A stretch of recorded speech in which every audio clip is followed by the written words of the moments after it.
Hello दोस्तों, welcome back to our view novel. यह video सोलैंड 5 की नोवेल पर बेस्ड पार्ट 56 है। पिछले पार्ट की लिंक नीचे डिस्क्रिप्शन और ऊपर आई बटन में मिल जाएगी। यदि आप चैनल पर नए हो तो सब्सक्राइब भी कर सकते हो। चलिए तो आज का पार्ट शुरू करते हैं। तांगसन बिल्कुल ही बदला हुआ लग रहा होता है। तांगसन अब हुआंग की जबरदस्ती के कारण गुस्से में होता है। वैसे भी यहाँ पर भी पावर ही सब कुछ होती है, हालांकि यह पहले ही तांगसन को लगा होता है। हुआंग जैसी मैट्रियार्च को बिना पावर की नुमाइश के पार्टनर नहीं बनाया जा सकता है। जब तांगसन ने दोबारा हुआंग को धमकी दी होती है तब उसे भी लगता है उसने कुछ गलत किया है। जल्दी ही वह फाइट के लिए होटल से बाहर चले जाते हैं।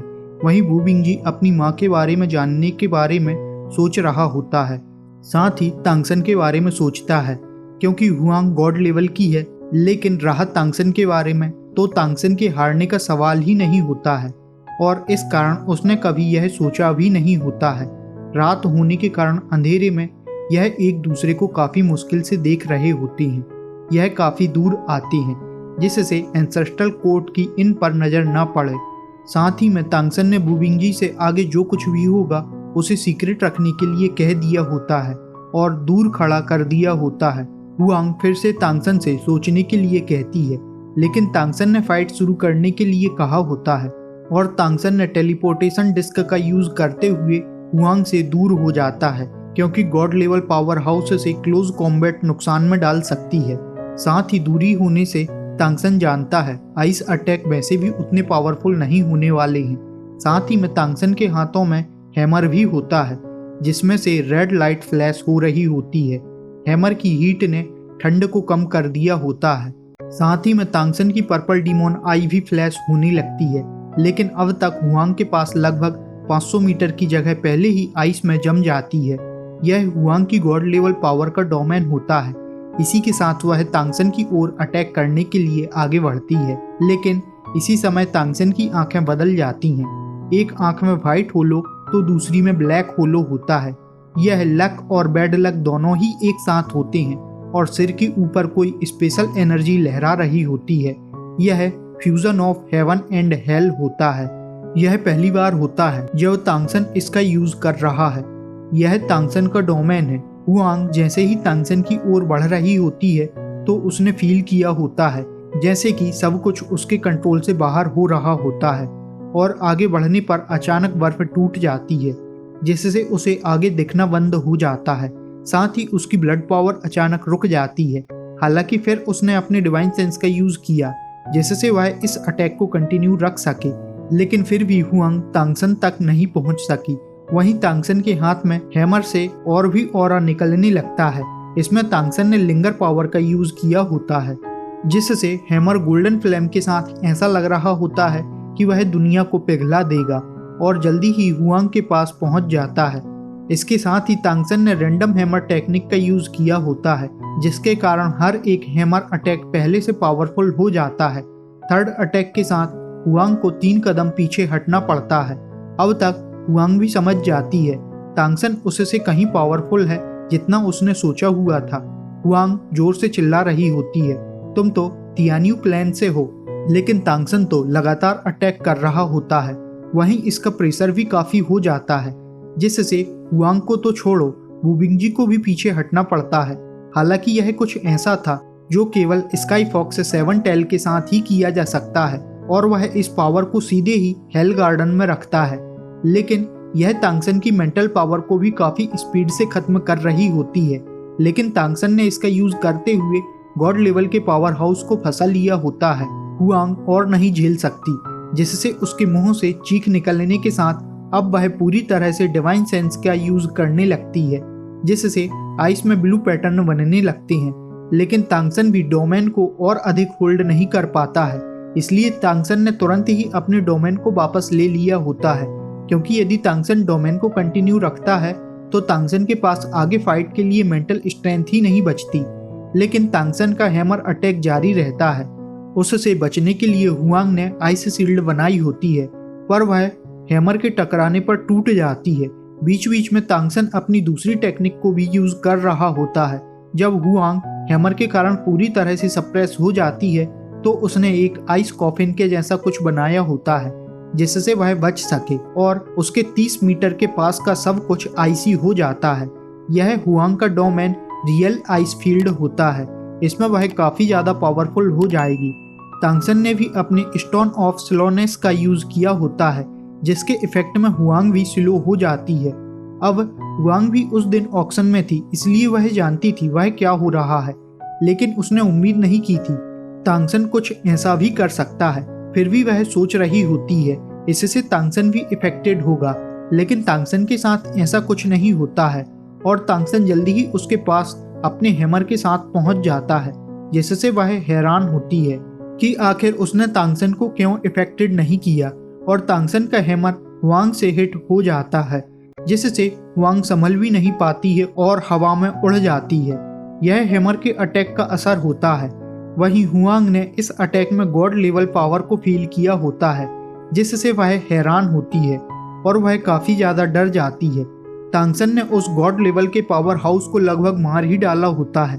तांगसन पर सिलोइस स्टोन ने इफेक्ट नहीं किया होता है, क्योंकि तांगसन लगातार स्पेस पावर के साथ टेलीपोर्ट कर रहा होता है, जिससे देखने में लगा होता है वह सिलोइस स्टोन से इफेक्टेड नहीं है। और वास्तव में तांगसन ने भी अपने डिवाइन सेंस का यूज किया होता है। वहीं वुबिंगजी भी सोच रहा होता है तांगसन अभी से गॉड लेवल के पावर हाउस को हरा सकता है, तो गॉड लेवल पर पहुंचने के बाद क्या होगा। इसी समय हुआंग की आवाज आती है, जो काफी मुश्किल के साथ कह रही होती है, तुम जीत गए।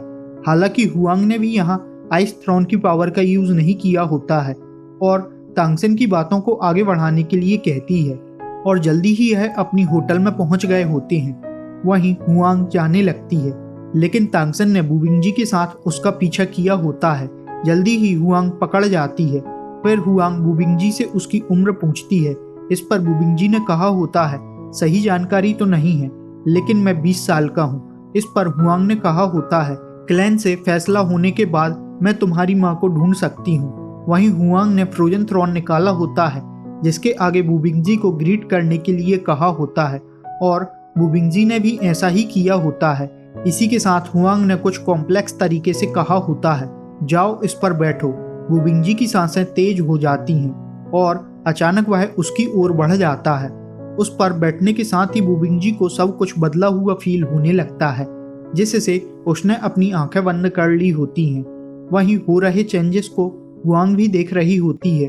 वुबिंगजी की स्किन पर आइस फ्लावर के जैसे पैटर्न बनने लगते हैं, जिसे हुआन हैरानी के साथ देख रही होती है, क्योंकि वुबिंगजी का ब्लड प्योर होता है। हालांकि यह 100% तो नहीं होता है, जिससे हुआंग को अब लगने लगता है तांगसन ने जो कहा था वह सब सही है। वहीं वुबिंगजी की ब्लड लाइन इस थ्रोन के कारण और भी प्योर हो जाती है, लेकिन हुआंग पहले ही चली जाती है। वुबिंगजी व्हाइट टाइगर होटल की ओर चला जाता है और तांगसन ने अपने विंग्स खोले होते हैं और कैरी सिटी की ओर उड़ान भरता है, क्योंकि लिंगर स्वॉर्ड सेंट अभी तक नहीं आ पाया है। यह वास्तव में क्लासिक मैच में पार्टिसिपेट करना चाहता है, तो उसे जल्दी ही आना होगा। कुछ ही टाइम में तांगसन उनसे मिल जाता है। फिर तांगसन ने पूरी ही जानकारी उसे दी होती है। वहीं सुबह होने के साथ तांगसन और लिंगर ने एंसेस्ट्रल कोर्ट में एंट्री ले ली होती है और जल्दी ही रजिस्ट्रेशन काउंटर पर पहुंच जाता है। पहले तो वह इसे टालने लगते हैं, क्योंकि लिंगर ट्राइब को पहले ही कर्स्ड ब्लड लाइन के रूप में जाना जाता है। जल्दी ही तांगसन ने 300 कॉइन की फीस जमा कर दी होती है और उसके बाद ब्लड लाइन के टेस्ट के लिए 1 ड्रॉप ब्लड को एक पिलर पर गिराने के लिए कहा होता है, जिससे होलो के रूप में लाइट निकलती है और वह 5 फीट फिर 6 फीट फिर भी स्टेबल नहीं होती है। यह फर्स्ट क्लास ब्लड लाइन की निशानी होती है। हालांकि टेस्ट लेने वालों को विश्वास नहीं होता है। अब यह ब्लड लाइन न केवल फर्स्ट क्लास ब्लड लाइन है, बल्कि यह उनमें भी पावरफुल ब्लड लाइन में से एक है। यह सब देखते हुए उन रजिस्ट्रेशन करने वालों के हाव भाव भी बदल जाते हैं। साथ ही में वे एक और मैच के बारे में जानकारी देने लगते हैं, जिसमें केवल फर्स्ट और सेकंड क्लास की ब्लड लाइन के एक्सपर्ट ही पार्टिसिपेट कर सकते हैं। तब लिंगर ने भी पहले ही तांगसन का नाम ले दिया होता है। हालांकि उन्होंने इंसान को पहले ही मना कर दिया होता है, लेकिन जब उन्होंने सुना कि तांगसन के पास फर्स्ट क्लास ब्लड लाइन है, तो वह भी हैरान हो जाते हैं। तांगसन ने लिंगर स्वॉर्ड सेंट को रोकना चाहा होता है, लेकिन वह पहले ही बोल चुका होता है। इस पर तांगसन ने बेबसी से कहा होता है, डबल मैच जीतने के क्या रिवॉर्ड होंगे। तब वह बताते हैं जिसमें तियानियो एम्परर की टोकन और उससे भी ज्यादा है। वह फर्स्ट नंबर पर आने में कुछ भी चुन सकता है, लेकिन वह बताने लगती हैं तांगसन के इंसान होने के कारण डबल मैच में पार्टिसिपेट नहीं किया जा सकता है। यह बता दिया होता है। हालांकि तांगसन ने फिर उन्हें स्वॉर्ड सेंट की टोकन दिखा दी होती है। तब वह तांगसन के रजिस्ट्रेशन के लिए तैयार हो जाते हैं और तांगसन से अपनी ब्लड ड्रॉप को उस पिलर पर गिराने के लिए कहते हैं। तांगसन ने लिंगर पावर को इस ब्लड ड्रॉप के साथ गिराया होता है। हालांकि पिलर पर लाइट काफी धीमी चाल से ऊपर की ओर बढ़ रही होती है और कुछ ही समय में तांगसन भी इसके लिए क्वालिफाई हो जाता है। इसी के बीच कोई और भी होता है जो इसमें पार्टिसिपेट करने के लिए आया होता है। कुछ ही समय में तांगसन ने उसे देखा होता है तो यह पिकॉक रेस से होता है, जिससे तांगसन को खतरा भी फील हो रहा होता है। यह कोई गॉड लेवल के ऊपर का पावर हाउस है। तांगसन के दिल की धड़कन तेज हो जाती है। तभी तांगसन ने देखा होता है यह ब्यूटीफुल सन होती है। तांगसन को इसकी बिल्कुल भी उम्मीद नहीं थी कि वह मेई को यहाँ देखेगा। मेई ने भी सूरा को देख लिया होता है और वह एकदम से कहने लगती है, सूरा तुम यहाँ क्यों हो? दोनों ही एक दूसरे को देखकर हैरान हो जाते हैं। तभी मेई के पास खड़ा हुआ पिकॉक डीमन किंग मेई से पूछता है यह कौन है। तब मेई दोनों का ही इंट्रो एक दूसरे को कराती है। मतलब तांगसन ने जिसे सेंस किया होता है वह पिकॉक किंग होता है। इस पर तांगसन ने जल्दी ही उसे ग्रीट किया होता है। हालांकि जब किसी गर्लफ्रेंड के फादर से मिलने पर जो फीलिंग्स होती हैं वही फीलिंग्स से सूरा की भी होती है। सूरा मन में पिकॉक किंग को ससुर कह रहा होता है। वहीं पिकॉक किंग भी तांगसन की ब्लड लाइन की पावर को देखकर उसे एडमायर कर रहा होता है। फिर पिकॉक किंग के कहने पर मेई भी टेस्ट के लिए आगे बढ़ जाती है। लेकिन अब मेई काफी कुछ सोच रही होती है। जैसे कि वह तीसरे दिन आया होता है तब मेई को लगता है क्या वह पहले ही एंसेस्ट्रल कोर्ट में था, लेकिन वह इतनी स्पीड से कैसे आ सकता है, वगैरह वगैरह। अब तांगसन के सामने सबसे बड़ी समस्या होती है वह मेई से कैसे कंपटीशन कर सकता है। साथ ही लिंगर स्वॉर्ड सेंट भी तो है। हालांकि तांगसन की ब्लड लाइन फर्स्ट क्लास की तो नहीं होती है, जिसे देखकर मेई भी हैरान होती है, क्योंकि मेई ने वैसे भी तांगसन को कई ब्लड लाइन का यूज करते हुए देखा होता है। इसी के साथ मेई ने अपनी ब्लड ड्रॉप को गिराया होता है। मेई की ब्लड पावर 8 फीट से अधिक हो जाती है और इस तरह से मेई भी इस टेस्ट को पास कर लेती है। बाद में तांगसन लिंगर स्वॉर्ड सेंट की जगह मेई का पार्टनर बन जाता है और तांगसन लिंगर स्वॉर्ड सेंट को माफी भरी नजरों से देख रहा होता है। इस पर लिंगर भी सोच रहा होता है कोई ना, मैं समझ सकता हूँ। मेई ने अपने नाम को कवर कर लिया होता है। उससे तांगसन उसका असली नाम नहीं पढ़ सका। मेई आगे निकल जाती है और तांगसन स्वॉर्ड सेंट से माफी मांग रहा होता है, लेकिन लिंगर ने ऐसा करने से मना कर दिया होता है। दूसरी तरफ पिकॉक किंग मेई से सूरा के बारे में पूछ रहा होता है। तब मेई ने सूरा को बचाने वाले के रूप में एक पहचान दी होती है और बताती है कभी मेई को किस तरह से सूरा ने बचाया होता है। यह उसी टाइम की बात होती है जब क्रिस्टल फीनिक्स एम्परर और पिकॉक किंग के बीच फाइट हुई होती है। वहीं तांगसन भी अपनी होटल में पहुंचने के बाद ज्यादा शांत नहीं रह पा रहा होता है और मेई के बारे में सोच रहा होता है।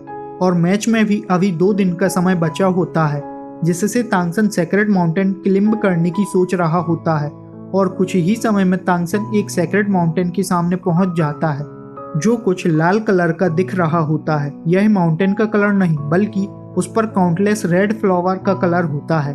यह रीचेन एम्पायर के सबसे पावरफुल एम्परर का एरिया होता है। 4 डे सेलेस्टियल किंग के रूप में जाना जाता है। यह रीचेन एम्पायर के फर्स्ट प्लेस पर है। यह प्लांट टाइप एबिलिटी में सबसे आगे होता है। जल्दी ही तांगसन ऊपर की ओर बढ़ने लगता है। शुरुआत में तो सब कुछ अच्छा होता है, लेकिन कुछ ही समय में तांगसन के सामने सभी फूल गायब होते हुए दिखाई देते हैं। साथ ही टेम्परेचर भी काफी अधिक बढ़ने लगता है। अब तांगसन को यह एक ज्वालामुखी के जैसे लग रहा होता है। साथ ही तांगसन अपने पैरों के नीचे बहने वाले लावा से बच रहा होता है, लेकिन तांगसन के दूसरे कदम के साथ ही लावा और अधिक बढ़ने लगता है।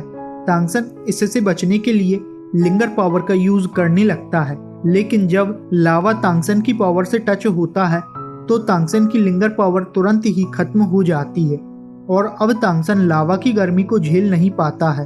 अब तांगसन को समझ नहीं आ रहा होता है यह कितना कठिन हो सकता है, क्योंकि यह फर्स्ट क्लास ब्लड लाइन होती है। यदि इसके साथ ऐसा हो रहा होता है तो इसे कैसे पार किया जा सकता है। इसी के साथ यह वीडियो यहाँ पर खत्म होता है। हम मिलते हैं नेक्स्ट वीडियो में। Thanks for watching.